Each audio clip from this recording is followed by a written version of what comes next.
বহুদিন আগের কথা। একবার এক শিয়াল পড়েছিল শিকারীর ফাঁদে। অনেক কায়দা কসরত করে বেচারা কোনো মতে নিজেকে মুক্ত করলো, কিন্তু পালাবার সময় তার লেজটা পড়ল কাটা। লেজ হারিয়ে শিয়াল খুবই লজ্জায় পড়ে গেল। সে জাত ভাইদের সামনে বেরোতে পারে না, আড়ালে আড়ালে লুকিয়ে চলাফেরা করে।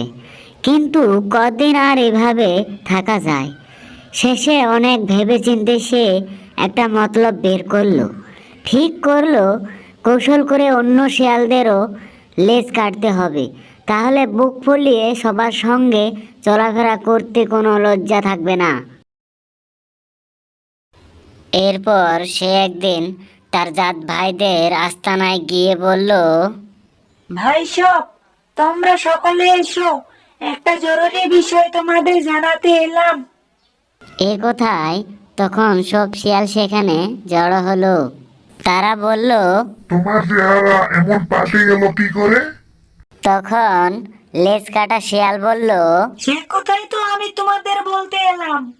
ভাই সব, অনেক ভেবেচিন্তে আমি আমার লেজটা কেটে বাদ দিয়েছি। আমার এখন চলতে ফিরতে অনেক সুবিধা হচ্ছে, শরীর কত হালকা।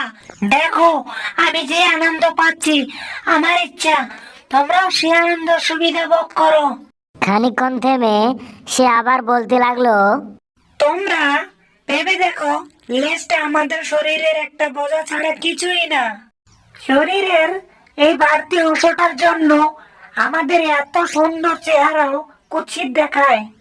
এমন একটা বিচ্ছিরি জিনিস আমরা বোকার মতো বয়ে বেড়াচ্ছি।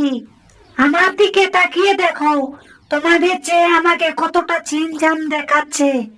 খরগোশের পিছনে দাওয়া করে কাটা চোপে ঢুকার উপায় ছিল না, এখন কাঁটালতা আমার লেজ আঁকড়ে ধরে না। তাই আমি বলি, বন্ধুগণ, তোমরা সকলেই আমার মতো সুখী হও, আরামে থাকো, শরীর থেকে লেজটাকে ছেটে বাদ দাও, আজ থেকে লেজহীন হওয়ার শপথ নাও। এরপর লেজ কাটা শিয়ালের বক্তৃতা শুনে শিয়ালের দল চঞ্চল হয়ে উঠল। কি করবে বুঝতে না পেরে তারা নিজেদের মধ্যে আলোচনা করতে লাগলো। সেই সময় একটা বুড়ো শিয়াল বলে উঠল, শোনো ভাই সব, এই লেজ কাটা শিয়াল আমাদের বোকা বানাচ্ছে, আমাদের উপদেশ দিচ্ছে যাতে আমরাও তার মতো লেজ কেটে বাদ দেই। তোমরা একটু চিন্তা করলেই বুঝতে পারবে কেন সে আমাদের এতদিনের সঙ্গী লেজটাকে বাদ দিতে বলছে।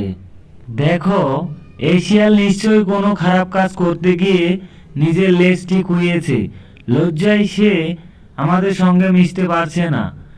এখন তার মতো আমরাও যদি লেজ কেটে বাদ দেই, তাহলে তাকে আর কেউ লেজ কাটা শিয়াল বলবে না, সে বুক ফুলিয়ে চলতে পারবে। এ দুষ্ট শিয়াল নিজের সুবিধার জন্য আমাদের শিয়াল জাতের ক্ষতি করতে চাইছে। তাই বলি বন্ধুগণ, সাবধান, কথায় ভুলে কেউ যেন লেজ কেটে বাদ দিও না।